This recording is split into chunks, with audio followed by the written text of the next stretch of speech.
This is a special alert to all Americans who own a vehicle with less than 200,000 miles, with an auto warranty about to expire, or with no warranty coverage at all. Due to a decline in the economy, CarShield is announcing a low-cost, month-to-month vehicle protection plan that is now available to the public to save any driver out-of-pocket expenses on future auto repairs. Call now to find out how you can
Community Voice on WNOV 860 AM and 106.5 FM.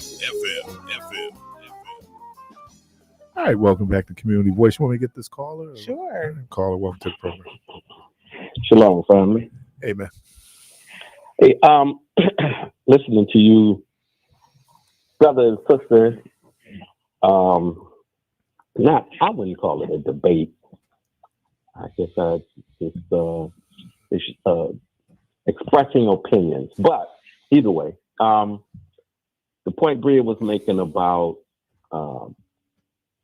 the DEI and the comment made by Lauren Boebert regarding Dr. King. You know, I think when we consider that these people have done studies on when they will become the minority group in this country, we need to connect those dots and recognize that this country, and particularly the, what do they call themselves, the white evangelicals, the MAGA movement, all these different groups who are so concerned about, DeSantis and all this nonsense, all these groups that are concerned about or purporting to be concerned about equity and inclusion and affirmative action and all the various programs that were put in place to balance or level the playing field. It really is about them maintaining, a majority rule, which they won't have, once the switch or the flip takes place, whatever that date is going to be. And so you recognize that even a lot of things that they're doing with policies, I know, Bria, you're the policy guru, but the policies that they're putting in place now, federal, state, the way they're trying to, gerrymander the maps and all of those types of things are being done in order for them to be able to maintain control of the government when they become the minority. And we need to be aware and cognizant of that. And, recognize that even with the resources, that's one of the things, because when you asked the question going out, I think into your break, something related to an individual being in a position, and who would they hire, right? And earlier on Michelle's show, she had the sister on, the new director for the Office of Equity and Inclusion. And so I sent to Michelle a question asking, not so much for her, but one of the things we need to consider is when people get into these roles, are they there for the maintaining of the status quo, basically a gatekeeper, or are they going to be a change maker, right? And I'm not putting that question specifically to her, but when we think about that office in particular, it opened in 2016, and it's been changed over now, if I'm not mistaken, 3 or 4 times. And so we have to wonder, the initial mission of it, was it really to bring about equity, right? Or is it just to maintain what has been happening here in Wisconsin and in Milwaukee County in particular, as long as I've been alive? And yeah, things have gotten better for us, and we can't say that everything is doomed. But when you consider that, again, going back to the fact that these people want to be in control, even in the minority, they want to be in control, just like when we look at the example of what happened in South Africa, or even what's happening there today. You got a majority, of native Black folks living there, and the resources are controlled primarily by those who were in power during the time when they had Mandela in prison for all intents and purposes. So, just wonder what your thoughts might be on that. Well, I think when you mention South Africa, then it becomes concerning when you look at the level of corruption in the ANC. Those guys who were the oppressed, now the people are out, and they're taking graft just like the oppressor. Maybe it's more human than anything else in terms of how we look at situations like this. And then it's I don't know. I think but could we associate that to being a gatekeeper, recognizing that if I come in and I wash your hand, then I can still manipulate this. And so I think, when we, as Bria said, when we put somebody, who would you put into that role, right? Who would you hire? Who would you elect to sit in those seats of authority and power? If those people are going to go in and it's just a job and it's not a mission to really change the conditions that have been in place and have kept us in these, second world, quality of life conditions, then are we really seeking to change anything? Or so, even, if I go in my job, I'm being devil's advocate. If I go in my job, my primary reason for that job is to take care of me or take care of my family, right? That's the number one reason why I'm working. Do I have an obligation? Because what you will learn very quickly if you've ever been in a bureaucracy is how entrenched that bureaucracy is. I mean, it's dug in, and you will spend an enormous amount of time and sometimes feel like you're tilting at a windmill just because it is so daunting of a task trying to change that environment that's been that environment for years. Status quo is real. And you're right. And that's I'm just asking, what is my level of responsibility if I'm in a position where I can hire, but many people going in those environments are not in a position where they can hire folks. No, and I understand that, and that's why I think the question is so relevant, particularly the way Bria put it. If you want to have somebody qualified, you want your team to be, achieving all of their goals and objectives, right? Whether you're in corporate America or running the government, you still want to be getting the job done and exceeding, what is expected, right. Just for the sake. But, if we're going to really see change, then, the whole piece that happened with Harvard and Sister, what's her name, Gay? Claudine Gay. Mm-hmm. Yeah. So that piece has to become something that, for example, let's look at that. When they did their examination of her for that position, do we really think that they didn't know that she had whatever it was in her background related to, No. her doctoral thesis? No, because what they pointed out was so insignificant in terms of the substance of her work. It was a technical thing that she did not do. Her body of work obviously passed the scrutiny that needed in order to confer on her doctorate. So Right. I think if you look, you can go into anybody's life and find something. All right. And that's the whole point. And It's Harvard like was you in a have to tough think- situation because Harvard had already been ruled against by the Supreme Court when it came to their affirmative action. Before it really hit, you heard people saying, "Oh, the only reason why they won't get rid of her is because she's black." You know, Right. that was the But that's undercurrent my point. that you were hearing. So Harvard was in a very difficult situation from the beginning. When they called her to the Hill, maybe in retrospect, they would go, no, this is something that we shouldn't weigh into, or she should have been better prepared. All three of those presidents should have been better prepared for what they were going to hit, because they got blindsided. They had no clue.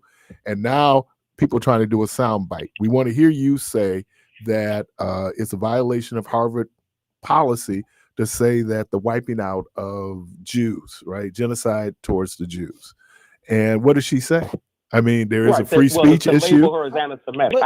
But wait. But she wasn't going to win in that though, situation. Craig, because this is I think this speaks to the depth of our need for inclusion, right? Because what is the last 50 years that we've had this, maybe 60 years, how old are you, Keith? 70? Every year I get a year older. Thank you. You're closer to 70. But the reason why I say that is because you have to be those presidents of those universities, they're not going to change for another 100 years. They're not going to consider having someone of color in those spaces. Well, the president of Brown University, which is an Ivy League school, is a black woman. Claudine Gay was a black woman. The woman, she wasn't the president of the school. She's president of Harvard. She was president of Harvard. Harvard. I'm sorry. Yes, she was. I'm sorry. So my point. Wait, this is my point. The president of MIT. I think it was purposeful that they brought women in, because the president of MIT was a woman. The president of Penn was a woman. Let me backtrack. Let me backtrack. These institutionalized academic spaces are not.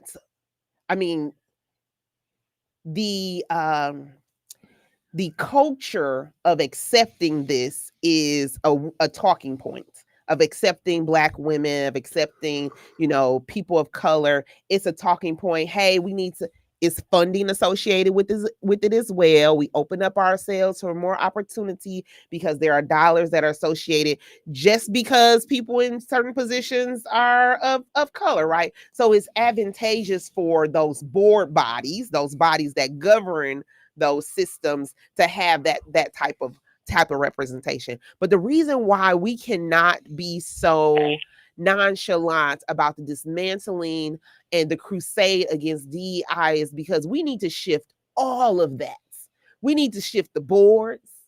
We need to shift the leadership at every level, where it is more inclusive in its thinking and consideration of how they need to move, right? And so when you say, as Craig shared, they have done the research. It's very, very soon that white folks are going to be, the minority population, and it's a real fear issue. Catch-22, right? Because a lot of benefits are for minority populations. So in some ways, they may put themselves that may put them in a position to qualify for some things. But the reality of the matter is the shift of power is what needs to happen. And we have not done that effectively yet, right? To have a face and to the body behind that institution is not fully supportive of that face, is not success. That's not success. We just made a little step. And so right now, what we're getting ready to do is go backwards. Had it not been for the fact that this country had policies in place to give privileges to some and not to others, out of their fear of competition, right? The insecurity that they have for the fear of competition, saying, we don't want these Black folks, these Latino folks to get, educated on the same level as we are, because we don't want them competing with us. I mean, and when it comes down to it, you can actually look and see that's the motivation behind it. But that's always been. That's always been. Yeah. I mean, if you look at the early integration efforts in this country, The fear was that black people were inferior and they were going to bring down the entire educational product of a particular school that was integrated. Now, is it a fear of inferiority, or is it a fear that they are just as capable as we are, and therefore we don't want to share the resources? This goes back to that conversation we had before about the economics, right? And this thing called scarcity. Yes. You know, these people believing that there's not enough resources for everybody. And so they want to hoard up as much as they can for themselves. Yeah. Not willing to share with somebody who. so let me ask you this hypothetical. You're in power. Right. Would you want to give up your power? But that piece right there is not about power. Nobody wants to give up power. Nobody wants to give up power, right? And so no one wants to give up power. And this what is people why they're will kicking do, and screaming. exactly. But because they receive power unjustly, right? They receive power just because they had the complexion for the connection, not because they were competent, Keith. Because we're gonna go back to this other point that we had this assumption that all white people are smarter than black people, right. And that's not the case. Not true. We don't get the opportunity to even show our skill set. set. To be exacerbated. Right. You're putting in policies that exacerbate that very thing. And so I was taught that white people were smarter. When did that change? You know, a lot of people feel that. A lot of people think. A lot of people trying to figure out when did that change? Why they letting all these Negroes up in here? When did that change? Here you are. You know, you got these Negroes on a plantation, and it's supposed to be a job improvement or an apprenticeship program. Yeah, right. But then they still come out and they can build Washington D.C. They can build the White House. They can build all of these cities and states. You know, the Capitol buildings in them all. And come up with all these inventions on how to, refrigerate cars and, put up, whatever else we've done, and from a place of a disadvantage. So we need to understand. You got these systems that are computers, human computers for the first space launch, but right. You still want to say they're lacking something. I mean, this is a place of insecurity on your part, not theirs. And to a lesser extent is also women. In terms of this is still a white male dominated Very society. Mm-hmm. I mean, and we can talk about how white females are, but when you even look at white females in the corporate suite, there's not a lot. And and women make up 53% of the population, so they're not the minority; they're the majority. Yeah, but they be in their husband's but they ears. still have a privilege. It's just like they used to have this concept that said, just be grateful that you're not black like them. You're poor, right? I mean, I think I heard you the other day talking about Fred Hampton's whole message. At least you're not a nigga. You still hungry. Right. You still disadvantaged. You still going to poorly resourced schools, but it's not as bad as the poorly resourced schools. And then the white people who are in power are making sure that their kids get the best educational opportunity. Right. And this is why we have to be able to put people in place, particularly when they're qualified like a Claudine Gay, who can come in and be a change maker and say, we're going to do things legally, but I need to open up these doors because it wasn't the official policy of the institution that, Harvard was anti-Semitic. So how is it that she's the one that has to take the blame for that? Well, I think that that part of it could have been, when Bria talks about what we look at, I think the fact that the cynical part of me would say that with Harvard, because Harvard had been ruled against in the affirmative action case at the Supreme Court, Harvard was trying to figure out ways to still have inclusion. It didn't hurt her that she was descendants of enslaved Africans to get that job. Let me put it that way. But then, and this is the thing about life, you were right, Bria, early on. Life, we go in thinking, here's how it should be. Mm-hmm. And damn, something happened, right? They had nothing to do with this, but now it does. So now Harvard is dealing with the politics. Penn is dealing with the politics because it also affects their bottom line. Not so much students won't come to Harvard, it's the people who are given to those endowments, right? So when people are making those considerations, there were a lot. So when the board came out, the board of governors came out strongly in support of her, they understood that it was some BS. They knew they were on some BS. I think when they were able to get her on this technicality on a paper, because the question became, Well, you're the president of Harvard University. If a student did the same thing, what would be the sanction for that student? And should you be held to a higher level of accountability? That's the situation. Now, we're looking at it from the perspective, this is a Black woman. But if you look at it from a perspective that Harvard is a brand, that is a business, there's some long-term impact. And I think she understood that. She clearly understood that. How do you dismiss the fact that it's the institution that put her through the process to actually miss what they ultimately end up dismissing her for, right? So in their hiring obviously process, it was not that egregious because nobody picked it up. Absolutely. And then you Absolutely. had a So if it's conservative so Black flawed, woman. You had a if conservative your Black system is woman. so flawed that you allowed this to happen, then you have to look at yourself and say, we missed it. No, I'm saying that what she did probably happens more than people realize. Well, yeah. Because if the guy who anybody's brought it ever to their done attention- a college term paper, you realize that there's all the references, the bibliography, the hardest part of the paper, right? Making sure that the attributions are correct, making sure your citations are correct. Now imagine that. Now this is just me doing a little college paper. This woman is working on her PhD. So Right. the amount of data that can happen. And in most instances, people would have went like, oh, you know what? But not in context to everything else that was going on, because they're saying, look, because the perception that people had was because she made that mistake, this is where people take it. She's incompetent. She isn't. Right. But then again, what does that really speak to? It If you speaks to allow white for that to be the supremacy. It dismissal, speaks to biases. It speaks to racism. It speaks to and the flaws sexism. in the institution itself too. Right. But hey, look, bottom line, they in business. Harvard ain't gonna go out of business because of Claudine Gay. I agree. You know, and then I'm gonna go with this. And the guy who was apparently advocating for her to be removed, what's his name? Bob. Oh, Rico Rock. Yeah, I know you're talking about his wife. Yeah, and that's the point I was going to make. That his wife apparently had some similar issues, which is telling you that this is something that happens. She didn't rip off like a whole chapter of somebody's book.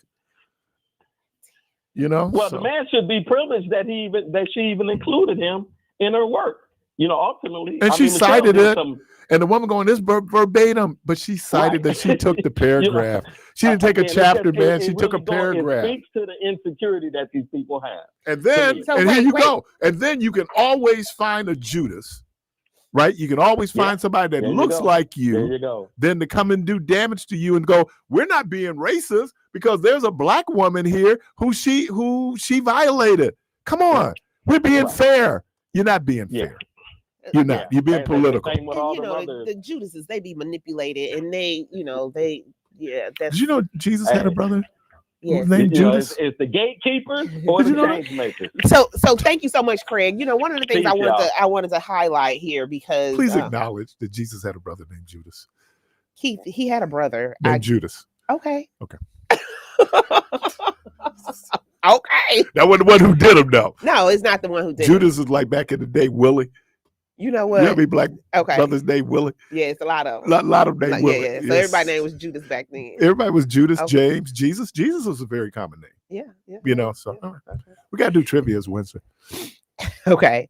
So this is what I was going to share, because this DEI stuff is serious and they're setting the stage. So Nikki Haley, I hate to admit, at first, not during this election, but before, I was like, maybe she might be all right. This woman is the epitome of a lifetime story.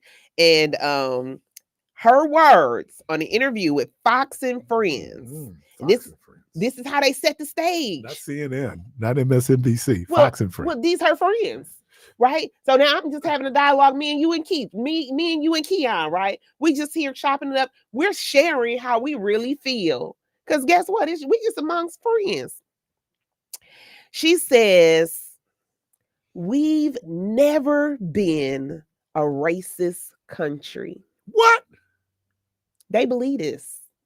Although earlier, when she was trying to get sympathy and accolades, she talked about being a little brown girl from South Carolina, right? And how she experienced these things.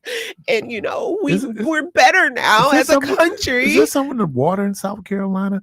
Because Tim Scott, who's been pulled over 9 times by the cops, and said that he was racially profiled. He don't believe it. But we don't believe there's any racism. You admitted that they pulled you over because you was black. But wait, why Negro, what's wrong with that you? Important? One, because she's running for president, but two, because the narrative by their leader, their young leader, Christopher Rufo, whatever his name is, who wrote a book, the American, what's it called? The America's Cultural Revolution. Mm-hmm. How the radical left conquered everything. They have this conspiracy that, oh my goodness, they're trying to take over our country and remove the Constitution and replace it with DEI privileges.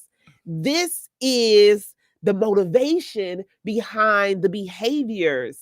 So when we think about a Robin Vos, he peons compared to what's actually happening at the grand scheme of things. This is why in Wisconsin, redistricting is something we need to pay attention to. Hey, John Boehner, you need to come spend some money here, dude.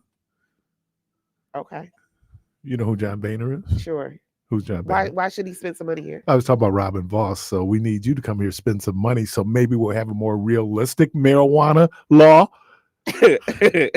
That's what cannabis is. That what you're concerned about? No, what I'm saying is no, it wasn't realistic. Again, this is why. Hold on, let me go back. Hold on, wait. Boehner spent some money here. Let me go back to my first question. Let me go to the question, Keith, because you like cannabis. Not to say you use it. I'm just saying you like it. I'm not whatever. Use cannabis oil. Yeah. Okay. Yeah. It works. It works very, very well. Man, it works. At first, the way we ingest it is important. Anyways, so say, I'm Speaker of the House. Who I'm putting in place? Somebody that's going to align with my understanding of how we need to legalize this substance. How we need to legalize cannabis. Well, we're going to make it medicinal. And then we're going to make sure that the state controls it. And I need to make sure all of my cronies, my homies, are lined up with that. Why is it important that we pay attention to redistricting? Because this is the opportunity for us to flip our states. Can we? I mean, if they redraw, you don't think so?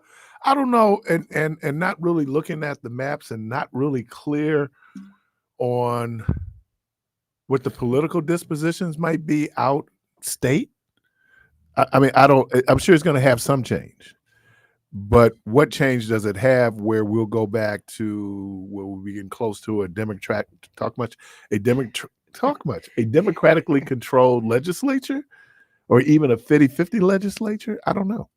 I mean, again, not seeing the maps and what it looks like and then going into those particular areas. We're going to have an expert come in and talk with us about this, but we need to pay attention, Keith. This is going to be important. And I think it'll re-energize folks that have kind of just become a little weary and just voter fatigue. I think it's a great time based on the composition of the state Supreme Court. Yeah. So you're definitely going to see a change.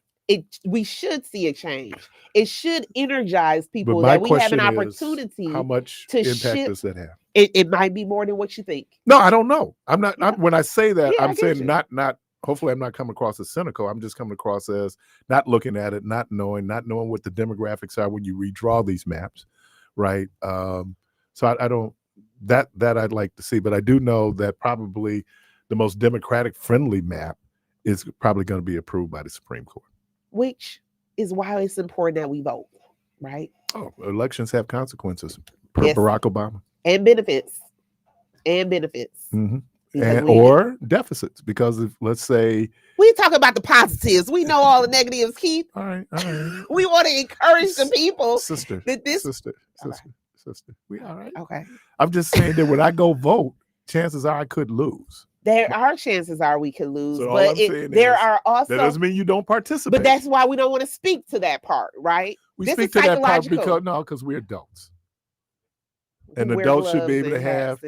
We should be able to have adult conversations, and to hear the negative doesn't mean you're gonna do it. It's like, why do you let such and such talk? He ain't convinced nobody to do anything. Period. And let's not even talk about coming in trying to convince people to do positive things, which is one of my vocations. You know how difficult that is? Okay. So I wasn't speaking, I know people don't speak it into existence. It's already in existence. Yeah. Man. You know, I'm not creating anything. All right. Want to get this call? Sure. You sure? Yeah. Okay. Caller, welcome to the program. Good morning. Good morning. I have to say something. No, you don't. Would you allow me to say something? Okay. Good morning. You did Cap Good May morning I? to you. Did you ever play Cap May I? Yes, I did. Okay, would you allow me to say something? No, go on, man. I'm just kidding. I hear this argument that these guys always say that there's no racism in America. Now you and I both know that there's racism in America, and those people know that there's racism in America. But see, the thing is that they're pandering to their base because there's a segment. Hold on, there's a segment. I'm agreeing with you. I just said right. I know, but can I that's that make pastor pimping him. Go ahead, keep going. What you say, sister? I said that's the pastor, and in you. Go ahead. No, you were being sarcastic. I was being funny, Come on, Meeks. We like to laugh and joke around here. I know that, but see, when you use that PI word, it's really lightly, because I never claimed offensive any of you people that I'm that. Maybe it's the way that I conduct or carry my demeanor and some of the swag that I have, and they derive to that point. Oh, no question about your game. There's no question. Well, what do you mean? Go make your point, man. Go make your point, man. Put you on the defense. Don't be on the defense. It's all love here. It's all love. Can I draw my point? Yes, sir. The point is the reason why they know that it's racism in America. But there's a segment of the Republican Party that is against racism. Do you understand that? Who are the three of them? Hold on, brother. Every conservative is not a racist. Oh, Some of them people hate the Ku Klux Klan. I agree. Some of them hate the Ku Klux Klan. So guess what? They are pandering to their base and telling their base there's the ones that are naive to the fact that racism really exists or don't want to accept that it exists. They say there's no racism in America. It's not about them being crazy. But I think her point was, and this division of words become important. Her point was that America was not a racist system, but there was racism here. So she's trying to make it sound like, oh, it's just those few individuals out there who are wrong thinking. No. There's systemic. That's what critical race theory is about. There's systemic racism that's baked in all of our systems. Mm-hmm. And for us to act as if it didn't, this country was based on or built on racism. Mm-hmm. It was the system. It wasn't a few individuals out there that didn't like black people. Brother. And that's what she's trying to say. Hold on, there's a bunch of us that don't like white people. Okay. I don't particularly care for a lot of things that white folk have done in the past. The fact that we look at people as being black and white tells you it's a racist system. Yeah, that's right. Right. That's right. So one thing, and then I'm going to get out of here. Check it out. They're pandering to the base that don't want to accept that racism exists or that it ever existed. They want, some people just want to block stuff out of their mind. They don't want to believe that. So therefore, they're not pandering that idea to me and you, please. They're not pandering that to the black people. Okay, so the black man really shouldn't even be involved in that fight because that's something that they're doing with their people. All I can do is hope they get in there and then change what they really know is right. And that goes for the current administration that's in there right now that we know is a real racist that hung out with Bird, the grandfather of the Ku Klux Klan. Let's be realistic, man. When we look at Joe Biden, he ain't near about did the racist stuff out front as Joe Biden. I mean, as Donald Trump. I mean, out front stuff. Now I'm sure Donald Trump did a lot of sneaky underhand stuff, but you got to realize a lot of the venues that he did, he gave blacks opportunities, and some of them promoters probably didn't even have the money to pay out at the end of the day. Do that to give them the walking pass. What's amazing to me? You've been hearing people talk about this whole so-called socialism, and I'll wait. How many Republicans sent back PPP money? None of them. How many Republicans? I'm talking staunchly conservative, fiscal conservative Republicans. How many people took the money? Everybody took the money. Socialism. Now, socialism is okay because they benefited from the socialism. You have to realize, brother, hold on. You have to realize that was under a stressful cause, a pandemic. If you got it a doesn't principle, matter. You got yes, that's right. You have a Keith. principle. If you have a principle, I don't care what the situation is. We're not going to participate in that because we don't believe this is something that should be happening. But I had a question. How many Republican governors are sending back infrastructure money that's coming from the federal government? None of them. And so then what I'm saying is that the class system that we live in America, the race system that we live in America is real. And Craig said it. Some of us individually have made progress, but systemically, poverty is still at an all-time high in America. So question to you, Meech. Are you gonna vote? Of course. Okay. So you have I'm voting for Donald Trump or DeSantis. Oh, is that your goal? That's my goal. Because guess what? This other one, like you said, hold on, wait, let me hear it because I got to hear you now. Because y'all should go to YouTube and see Bria's face.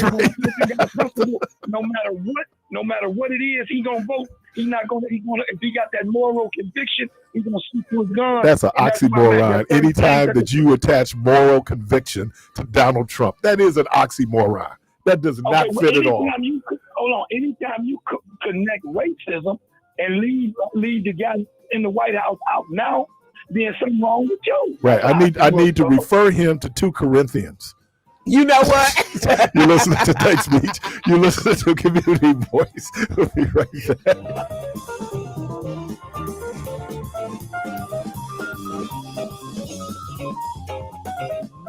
This is Sandra.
Parris.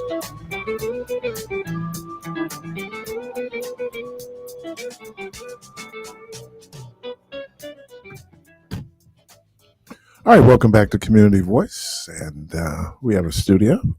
We do have a studio. We have in studio. Introduce our guest for us, please. Yes, good morning. We have Dr. Latoya Williams, who is a forensic psychologist and a number of other things in the community. I'll let her give her full background. But as we had the conversation around DEI, Claudine Gay, and all the other issues around what particularly women of color, I know I struggle with my own mental wellness in a great way. People that know me intimately know what my struggle is and how I manage it.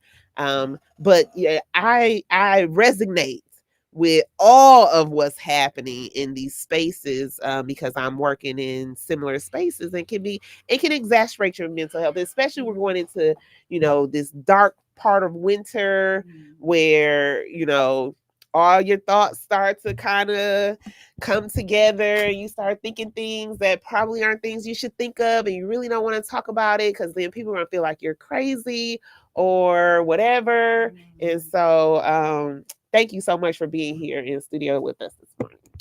Good morning, everybody. So I'm Dr. Latoya K. Williams. I use my middle initial because there are a lot of Latoya Williams out here. I went to school with 52, a total of 52 people with my name. So I go by Dr. Latoya K. Williams, and I am a forensic and neuropsychologist. I have a private practice right down the street on Capitol Drive at 92nd and Capitol. And one of the things that I want to put out there first, because this was a conversation that Bria and I had a couple of weeks ago, and she didn't know this, and I don't think a lot of people know this. So my private practice is open on most holidays. Up until last year, we were open on every holiday with the exception of Juneteenth and Kwanzaa.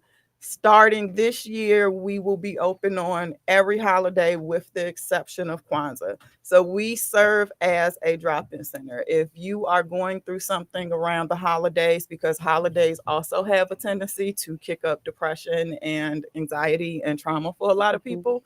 So if you're going through something, feel free to stop by. We're at 9235 West Capitol, Suite 402. You just come to the top floor, which is the 4th floor. And if you're entering through the parking lot, it's the first glass door you will see. Thank you so much. And we have, as a part of the WNOV family, we have therapists and psychologists and things of that nature. This is an issue that we just need to always keep before us.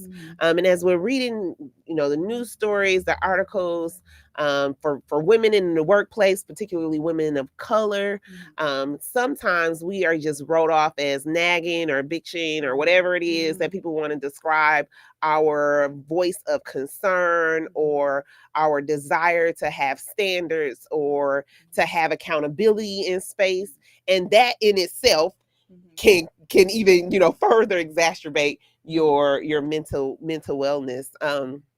What are you seeing, particularly around, I hate to talk about the subject of suicide because, that is, I feel like when people like, I don't have any way to turn, sometimes we're homicidal, because you're in these spaces and you like, look, I'm not getting ready to kill myself, but you got one more time to say something to me before I take you out. Yeah.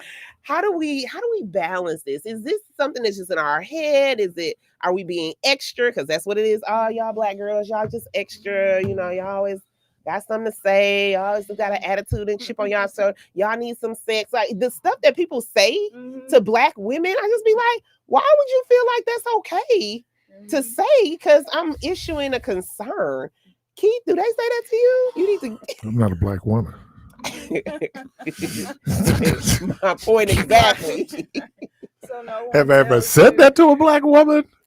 You've said that to a Black woman? Have I ever said that to a Black woman?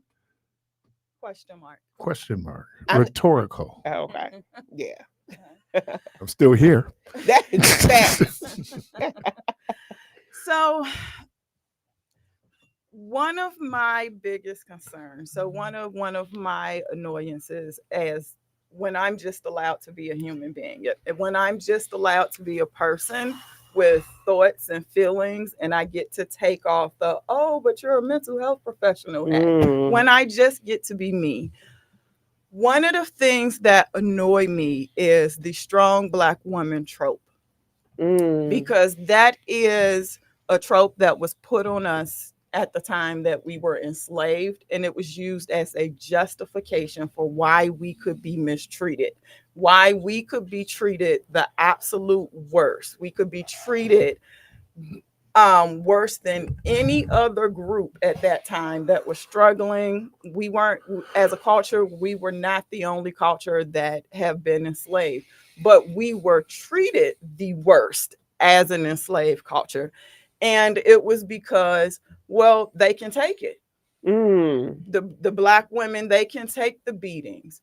They can take the rapes. They can take all the verbal abuse. They can take it, and we can beat them down as much and as often as we want to. We can whip them as much and as often as we want to, and they're unbreakable. It was a justification, but it was a justification that got passed down from generation to generation, and it became something that we began to rely on as a source of validation. So you had a community of Black women that then got out here in this world and was like, well, I'm a strong Black woman and I can endure anything and I can take on anything. And if I can't endure anything, that means I'm weak. And we need to throw that out, because we are people first, and we should never be walking around feeling like we can take whatever anybody throws at us. We should not think that. We should not feel as if we have to be that powerful. It is okay for us to be soft, and it is okay for us to say we are hurting, and it is okay for us to say that's enough. I don't want to take any more of this abuse. Whether it's coming from other people out in the community or whether it's coming from the organizations that we're working for. Because I think that's the hot topic that's going on in the news right now. What happened with Dr. Gray at Harvard, what happened with Dr. Candia Bailey at Lincoln University out in Missouri. Those are the hot topics right now in the Black women's world. The fact that people chose to beat on them and dismiss one, and then people chose to beat on the other, and that was what prompted her suicide. Wow, that is that's eye-opening for me. You know how you know things, but sometimes it's said, it's like, yeah, we know, we were taught we had to be a strong Black woman. You look, that whole INDEN, like that's not like, that's not me. No. I need help me. Yep. Hear me, help me. Yep. But that is so true that we have set that stage. And unconsciously, I know for myself, I just deal with a lot of things internally, you know, because I don't feel like I can say anything, I can share it. You know, people assume that I have it, so I have to present like I do, you know, it just weighs heavy. I was in a meeting with some folks at the state, and you just thinking about what you're sharing, like it's okay for us to be soft and to, you know, and this she was a white woman. She was being called on the carpet for missing some deliverables, huge deliverables, right? So we're in the conversation and she just begins to cry. So I'm sitting there like, whoa, wait a minute. You didn't do your work? And now you crying? Right. Where they do that at? You know what they did? You know, we're just going to put some more support in place for Morgan because this just might be a little bit too much for her. I'm like, whoa. I don't get away with get away with that. No. I can't miss a deliverable and you say, "Oh, we're just going to put some support in place for you, Bria, because that's just too much for you." They just say, "You know what? You can't do it.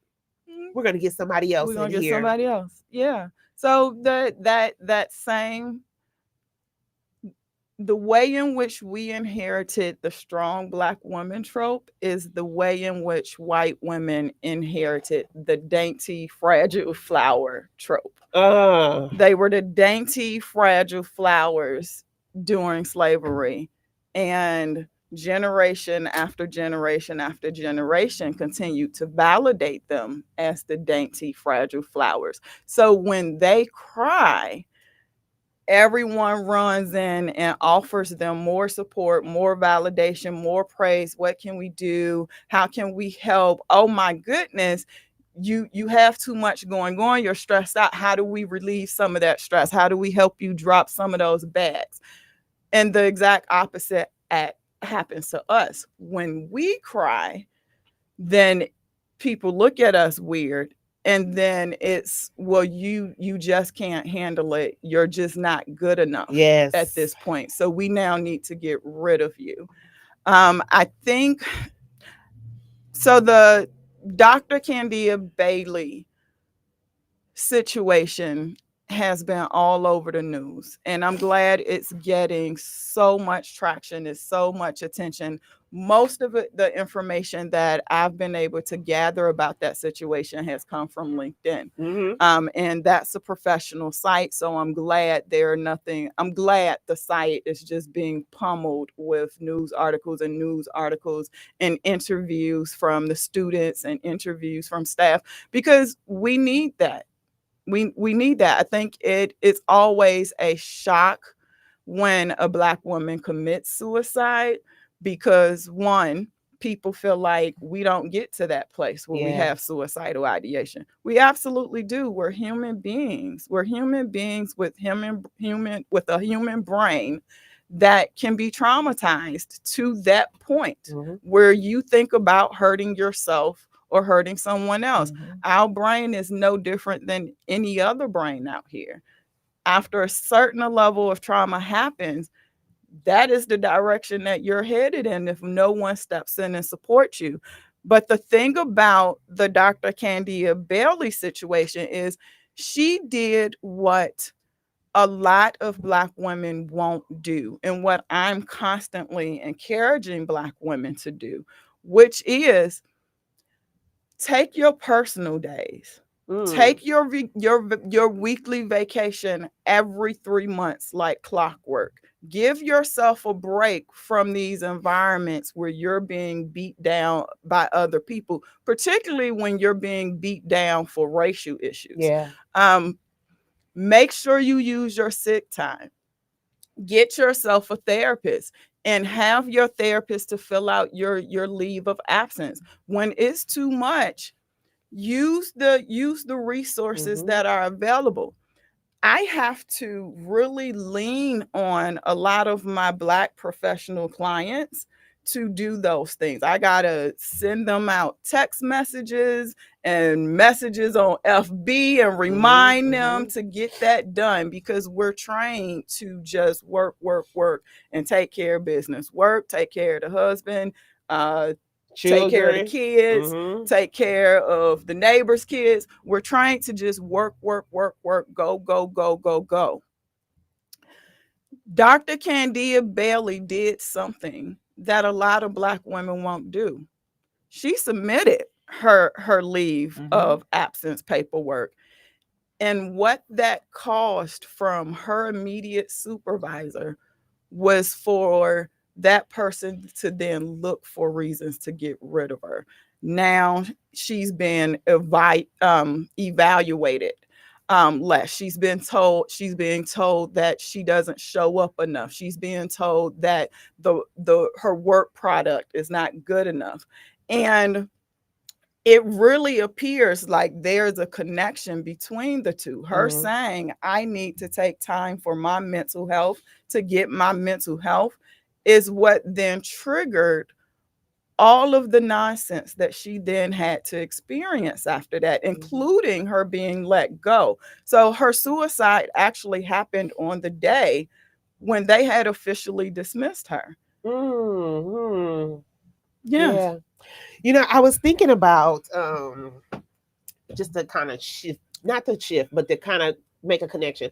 I was thinking about that interview with Cat Williams, right? And he spoke about what he was experiencing in Hollywood and how he didn't want to be a part of it. And that, you know, as a result, then other comedians may have, you know, been elevated or got opportunities. And then I heard another interview with Kevin Hart. Kevin Hart say, well, you didn't show up. You didn't do this. You didn't do that. But that's what it looks like. That's what mental exhaustion looks like. It looks like me being MIA. Me saying, you know what, the only way I can protest the treatment and what I'm experiencing is by not being here and saying, hey, I can't do this or I can't be present. But it is a catch-22 because then it is associated with our work ethics. But we're up against a break. You're listening to Community Voice. We're going to take a break and we'll be right back.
Community Voice on WNOV 860 AM and 106.5 FM. All right, welcome back to Community Voice. And we're doing in the studio, Dr. Williams. Hi. So I'll let you and Bria get back to the conversation. I was so that was interesting. That just kind of picked that back up. That was interesting.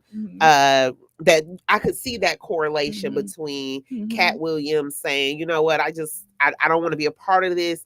It doesn't make me feel good. He really expressed, you know, some mental anguish working in the industry, and for it to be described as, well, you didn't show up to a job, you didn't do the promo, you know, well, I don't want to participate in this if it has to be, you know, whatever way. I was working in a long time ago, young mom, you know, working on my undergrad. And I was working for Dynacare Laboratories. They were expanding, short staff, and I was the float. And it was a lot. It was a lot just to be a mom, a new mom, to be in school, to try to manage a job. I don't want to sound spoiled, but you know, I had my own place then. It was like 21 years old. I moved out, you know. Well, not really, because you know, I wanted to be at home, but I'm like, you know what, I got a baby now. I need to be strong. I need to get out here as a mother and provide for my baby and do this on my own. Like that just resonating, right? That strong Black woman thing. Didn't even realize that's what I was internalizing. But I remember it was my last semester, probably like the last month in my semester. I got my capstone project. I'm just closing out my undergrad program, and they hired this young white boy to be the director over the lab, which, whatever. I don't care. Don't make me know. I'm just doing my job. But like the pressure he had began to put on me to be, in Racine, go to Oak Creek, go to over here, go over there. And I'm just like, sir, like, I have a child. Like, I am not able to, like, this. I recognize that we're expanding, but I don't have the capacity. I have to pick her up from school. Like, this is my time. And he's like, oh, well, just make it work. And I'm just like, sir, like, I need you to have a little bit of compassion, and I get business. I understand it. So what I do, I say, you know what? I need to take a leave. I went to my doctor. I didn't have a therapist. I just went to my regular physician, and I shared with her what I was experiencing. And she was like, you know what, Bria, I'm going to prescribe you some Lexapro, and I'm going to give you 2 weeks off work. I was like, just like that? So you can give me 2 weeks off work? That man was livid because he couldn't do anything about that. I got my doctor shared that, I need some time off. I was embarrassed. One, that she put me on Lexapro. I'm like, can't you just give me an FMLA? Can't you just sign this? Why do I have medication? She's like, well, let's just try it. Maybe it'll help you with your anxiety, blah, blah, blah, whatever. But to even say that I needed to take off work because I couldn't manage school, work, and being a mom, I was like, Bria, you need to get your freaking life. You need to be able to do all of this and do it all well. Right. And so that pressure I put on myself, I don't even know where I got that pressure from. Like, now you're right. I just told you. You just told me where I got the pressure from. Yeah. It was just something that it was like, that's the first time I really understood the importance of using the process. For yourself, for your wellness. And now, in the spaces that I'm working in, I look up, I can count at the middle of December, nobody is working at the state. Those folks over there at the state level and at the city, they take off. The last 2 weeks of December, you be like, so ain't nobody working no more? Ain't nobody in the office? They make sure they take their weeks. Yep. Their vacation. I'm like, this lady just took a vacation. She came back and still didn't do what she was supposed to do. And now she's on vacation again. Who does that? Right. And you're absolutely right. We need to take advantage. I think Generation Z has started doing something that a lot of the older generations can learn from if they stop judging them. And that's them going to work. They know that this is not their end job. They know that they have to work a certain amount of different areas to truly get to where they want to be. And so they don't go to work and put in 200%, particularly when they're working at a place where there's no room for them to advance. They go, they do 80% of the work. They get the experience that they need, and they get on up out of there and they get to the next checkbox. And they keep doing that until they get to the space where they are officially in their career and they are officially in a situation where they have a good salary, they have good benefits, and they have what's necessary to sustain their life. The older generation get upset with that. And they'll be like, well, that's you being lazy. And from my perspective, that's you working smart. That's you attempting to outsmart the system. That's you attempting to outsmart the corporation. Because why should you burn yourself out at 21 years old? Why should you have already put up with staff abuse? I call it staff abuse because a lot of times when you're working for corporations that are mistreating you, it feels like you're in a domestic violence relationship. Yes, they're lying to you. They're gaslighting you. They're using fictitious rewards to make you go even more. So you're experiencing burnout, and you just came out of college at 21 to 23 years old. You already have trauma to your brain at 21, 20 to 23 years old. Why should you do all of that for the corporation that's not offering you anything. So they're working smarter. And I think for those of us that are older, we have to get on board with that. The phone lines are open 414-444-5250, 414-444-5250. You know, you just challenged me when you said that because I'm old school. I'm old school. Walk through the door, give them 200%, even though they're giving you nothing. I struggle. And I struggle now because I'm a business owner. I'm a business owner. I don't want my staff giving me 80%. In fact, I need 200. And it's a balance, but I'm not abusing, right? I'm not the core. Keith, don't look at me. Don't look at me like that. I'm not abusing them, right? And this is what I struggle with, Dr. Williams. I struggle with the fact that was them. Yes, those corporations, those systems, they didn't treat people well. And so, no, you don't want to give 200% to those folks. But to the people that's treating you right, it's okay to do that. It's okay to do that for the people that are treating you right. But that 200% of work needs to be worth it. Like, you need to be getting something out of it. And it needs to not just be time, like, oh, I have to work for 2 years before I can go apply to this job, so all this person is giving me is a bunch of work and trying to get as much out of me in this 2 years as possible. It needs to be more. It needs to be that if I'm putting in 200% of work, I absolutely love what I'm being paid. I absolutely love my benefits package. I love the amount of vacation days that I get to take, my personal days that I get to take. I absolutely love that I'm getting additional support. So, for example, in my field, a big way for corporations to support you is we have to get licensed. And therefore, if this corporation is willing to give me an hour a week to just study while I'm at the facility, just an additional hour, 39 hours I work for you, you give me an hour to study, that's support. So that's something that will make it worth it to me to give you 200%. But if you're not pouring back into me as your employee, I'm not going to give you 200%. Yeah, I respect that. I do. It just is I'm that middle ground. Like I'm in between the old school and the new school.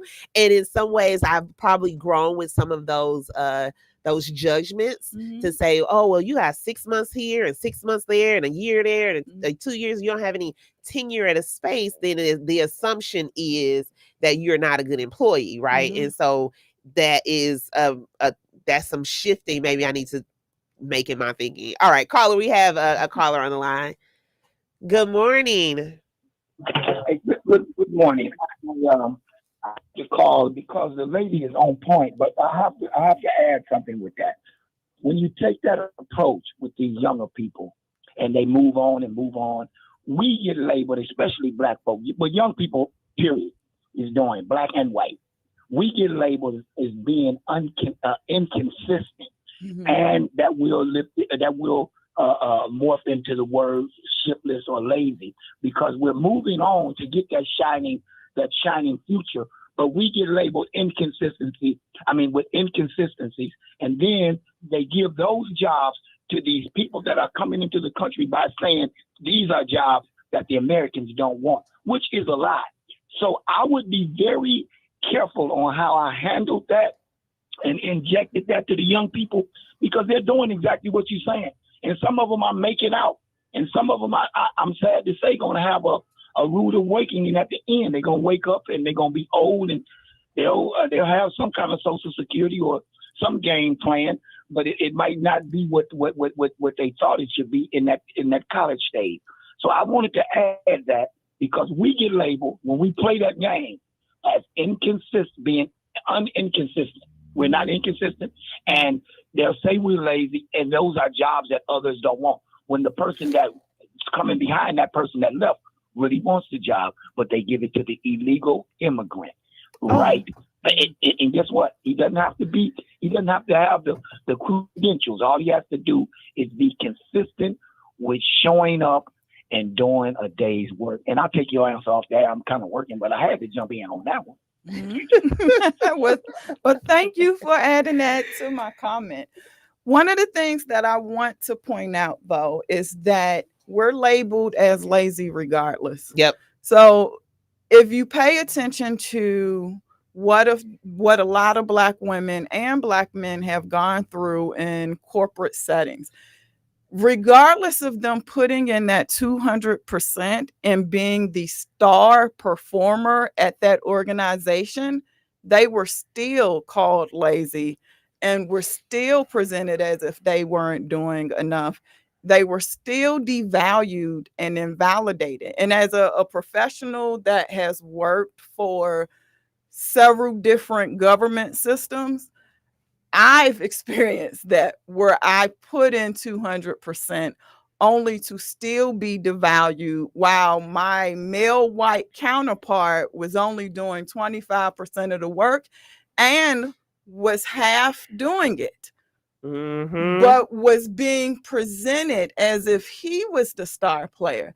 So I caution us and being concerned with how we're being labeled, because we're going to be labeled negatively anyway when we're having to deal with a country that has a great deal of systemic and structural racism. And I wanted to throw that part out there because that is where a lot of our difficulties are coming from in general.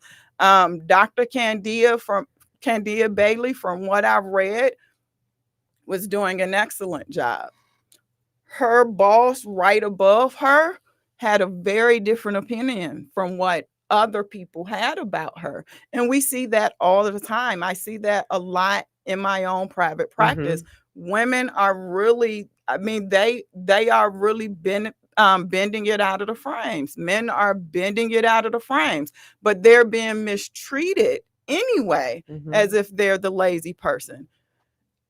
To me, labeling, there are just certain words that this system has thrown out there at us, and those words have been thrown out there on purpose with the goal of keeping us in check. Not necessarily that it's true or that it's rational. It's just that the country that we live in right now, so a big hot button topic is whether our country is racist. Yes, our country is racist. Like I heard all the different politicians that went, no, yes, it is. It absolutely is. Racism is embedded in our country's history. Our laws, our policies, our procedures were created out of keeping one race lower, another race higher, and then other brown cultures somewhere in between that. And because that is the case, a lot of times you're in a situation where you can't necessarily win if your goal is to outrun the negative labels that people are going to put on you. You're going to be considered lazy regardless. I've been considered lazy when I was putting in 80 hours of work at a 40-hour-a-week job. So I'm crunching 80 hours of work into a 40-hour-a-week job, and I'm doing it better than everyone else around me. And I was still called lazy or difficult. That's the other terminology that I hear, like, oh, you're being difficult, or you're being a bully, or you can't speak with any passion. It's just it is. I appreciate how you just shared that. We can't think on those labels and those tags that they associate, because that's always going to be there. You're right. When I think about somebody thinking about me being lazy, it makes me work more. Like, no, if that ain't the biggest pimp line, you ain't working enough out there. Get out there. You become the workhorse. Yeah. They use those labels to push you to become the workhorse. Like I remember the moment I realized, like, oh, you all are using those labels to play with me. Like, I remember that moment. I was working for the Department of Corrections, and remember the moment I heard the boss right over me whisper to another boss, yeah, she's the little worker bee. She's the little workhorse. Wow. And yet we are all up But for we a think monitor. that people receive that as a compliment. That's not a compliment. And that's why I'm trying to get, I want us to let that go. It wasn't a compliment. This was happening during a time when we were all up for a monetary promotion. And you know who they gave that monetary promotion to? It wasn't their little worker bee. It wasn't their little workhorse. Right. But when they said it to each other under a whisper is when I realized, oh, I'm being played. Yeah. You all are purposefully playing me. Yeah. That will exacerbate your mental wellness, your mental health. You get a little upset sometimes, depending on your personality. That'll make you want to go fight somebody, depending on your personality, right? We are always taught to turn the other cheek and, take the high road. And how do we continually do that? How do we continually, and preserve our mental wellness at the same time? How do we manage and navigate these spaces without losing our freaking mind? So I brought something with me today. I haven't had a chance to read this book, but I've been watching a lot of their talks online. And so it's a book by Deborah Harris, Jackie Abram, and Delilah Harris. And it's called Hush Money. And the book goes through them talking about their journeys working in corporate America, them experiencing suicidal ideation, experiencing homicidal ideation, which is extremely common, but we don't like to talk about either one of those because it's taboo. However, them then coming up with a plan on how they would be able to defend themselves in these spaces and get out of these spaces without losing anything, because that's what we're really scared of. We're scared of, if I put in all this hard work, I don't want to then have to fall backwards. I don't want to fall backwards in terms of my title. I don't want to fall backwards in terms of my income. I don't want to have any of these negative connotations put on me that I don't deserve. So they've been talking about how to make that happen. Like, how do you defend yourself within this system, hold the system accountable, get out of the system, and make sure you don't lose your standing? So I recommend you all go out, Google their names, listen to some of the videos that they have up, go out, purchase the book. I haven't read it yet, but I'm really excited to read it based on some of the interviews that I've been seeing. And it seems consistent with some of the things that I am helping my own professional Black women and Black men with at my private practice, which is, here's how you use their policies and procedures against them. And here's how you hold them accountable. Here's how you make them support you, whether they're angry about it or not. Yeah. And here's how you get out, because that's the key.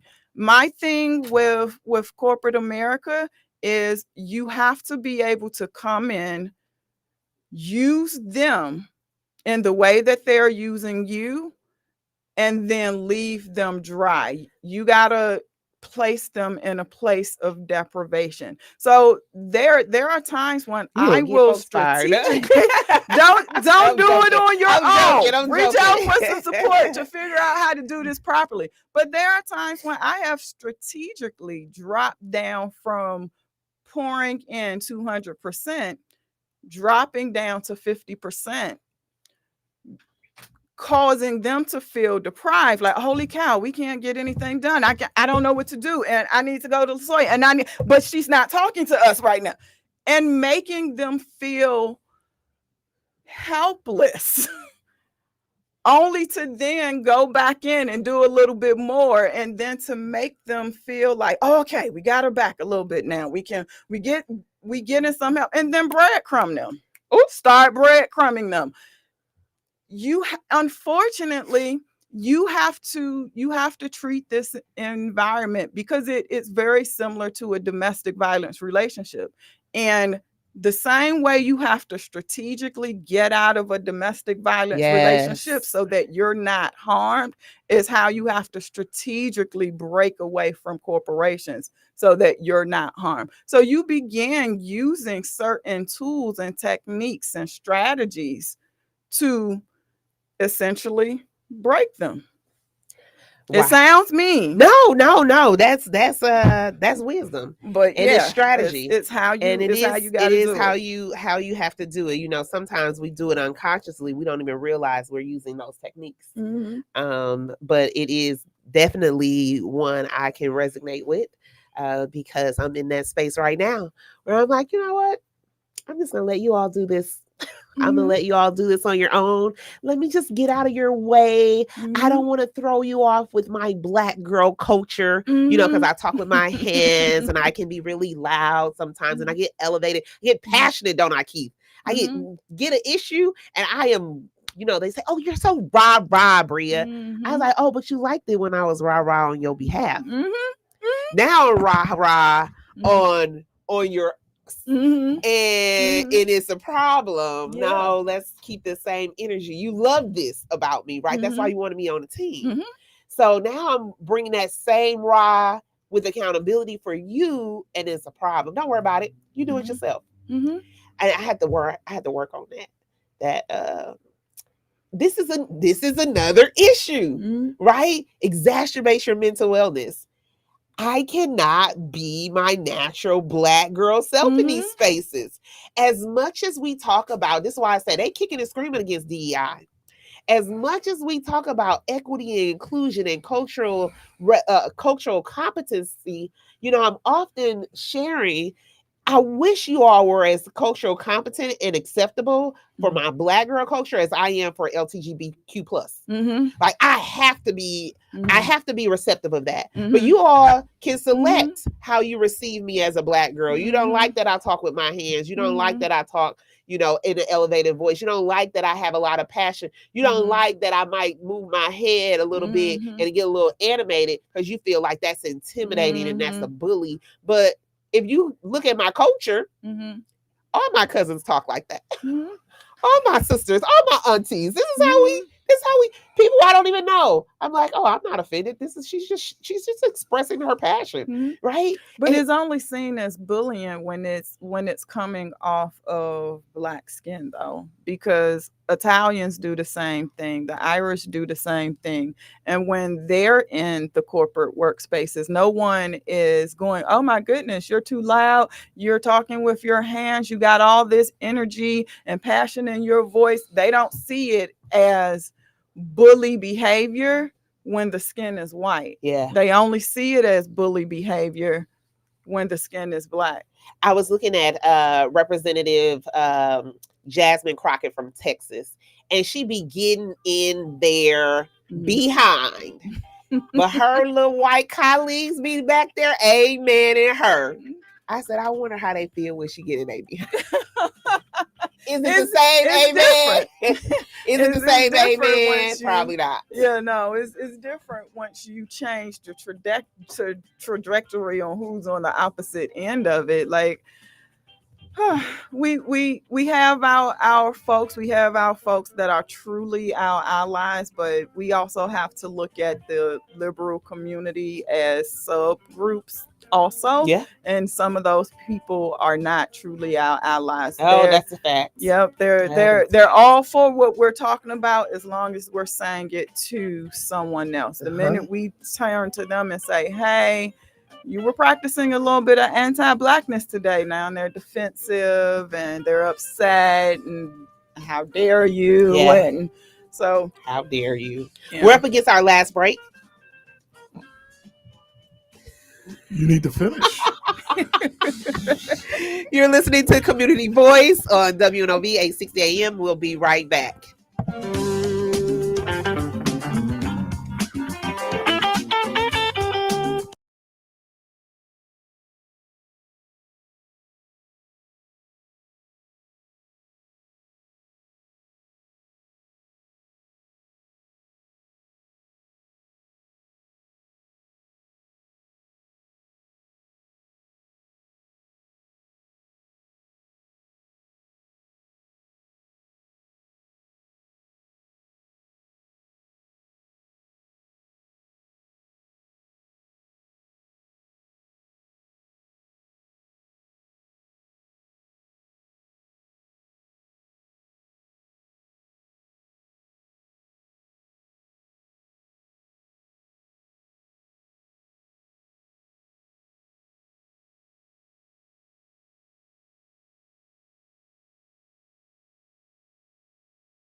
waiting. Alongside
FM with your host, Kieth Parris.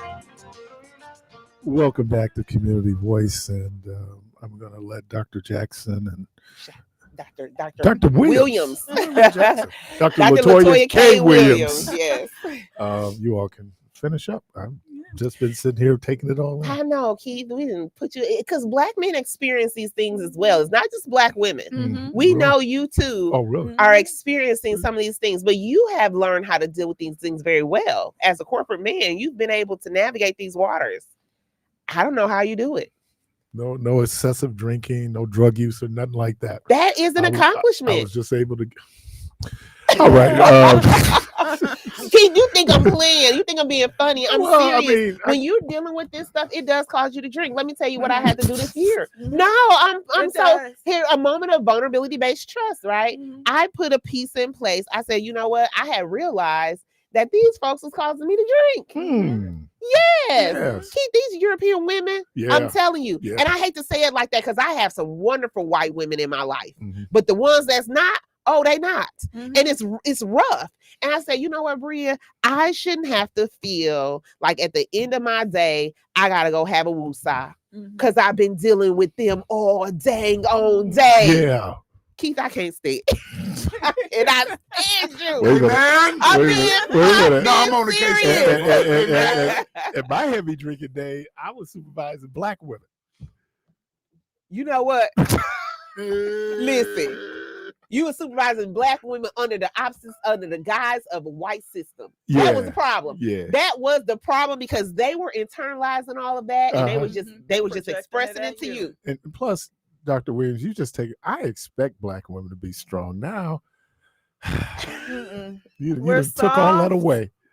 We are soft and we are dainty also. Yes, we are. And we are fragile. And my favorite phrase, and I just put it on my Facebook page when I was talking about Coretta Scott King because she and I went to the same school. In Alabama? Or you went to Spelman? I went to Dillard. Dillard. Yeah, we're both graduates of Dillard University. Yep. Okay. So one of the things that I said is we're not fragile like flowers. We're fragile like bombs. Oh, baby, say that one. But we get to be soft and dainty, and please handle us with care. We appreciate that. I love it, Keith. And my goodness, explode on you. Yes, yes. Can't have the right one empower me. I get all kind of scrap note from Black woman explosions. So no, I shouldn't. Well, thank you for coming, Dr. Wick. Thank you for having me. I'm so glad that I was asked to come down. And I took myself out this equation or the conversation because I thought it was just better for women to have that conversation and not me interject with my ignorant maleness. So you saying what? I talk to the men that I work with, and this one drives them nuts. It even drives them nuts here. When sisters say, well, I don't need a man for anything. And then I kind of go, well, I kind of agree materially. She doesn't. She can probably deal with some support, but materially she doesn't. I mean, that's the world that we're living in, even with white women. The majority of folks in college now are women, not men, right? So, and that's not just in our community, it's also in the white community where it's causing a lot of tension between between white men and white women, because an empowered woman is threatening to certain men. Hope I don't lose my bro card. All right.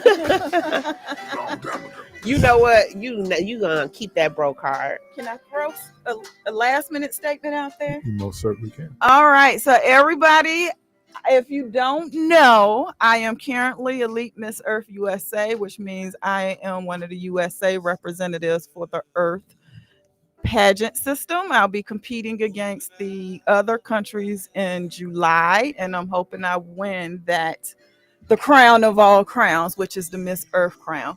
But in the meantime, follow me on all my socials. Like, love, comment, build me up, boost me up. This is the first time Wisconsin has won the USA crown under the Earth system. I was also the first Black Wisconsin representative for the Earth system. So y'all support me. Awesome. Let me thank Dr. Latoya K. Williams. Let me thank Bria Grant. Keon Jackson Malone, thank you, sir. Let me thank Eric Harvey. Thank you, man. DJ, thank you. You listened again. Want to thank everybody for joining us today. Good Lord willing, Creek don't rise. Hope to talk to everybody tomorrow. And as always, go from this place in peace. Let all things each day increase, and Master